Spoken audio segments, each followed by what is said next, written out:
A hospital buyout deal, more than a year and a half in the making, has finally received state approval. Last night, the Office of Health Strategy announced they've come to an agreement with Yale Health and Prospect Medical, a necessary green light that could finalize the sale of 3 local hospitals. But what does this mean for patients and the future of care in our state? Fox 61 political reporter Emma Wolforce is with us now in studio to explain. Emma. Sarah, Brent, the state's Office of Health Strategy just reached this agreement with Yale New Haven Health Services and Prospect, Connecticut. This could lead to Yale's acquisition of Prospect's 3 Connecticut hospitals: Waterbury Hospital, Rockville General Hospital, and Manchester Memorial Hospital. All 3 have been struggling to stay financially afloat post-pandemic, with staffing challenges and inflation, the same reasons most hospitals in Connecticut were actually in the negative last year. That's why the Connecticut Hospital Association says more of these buyouts should be expected, but they want to see the process these institutions go through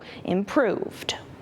Investments are coming to make sure we're preserving the quality care already being delivered, thinking about new ways that patients can access care in their communities. What are the new technologies that our hospitals want to deliver? It's an exciting time in healthcare delivery in our state, not just because of these types of acquisitions and deals, but because every hospital in our state is thinking about how do we continue to improve care delivery? What are the types of investments we need to make? How can we work with our state representatives, our state regulatory agencies to make sure that progress continues?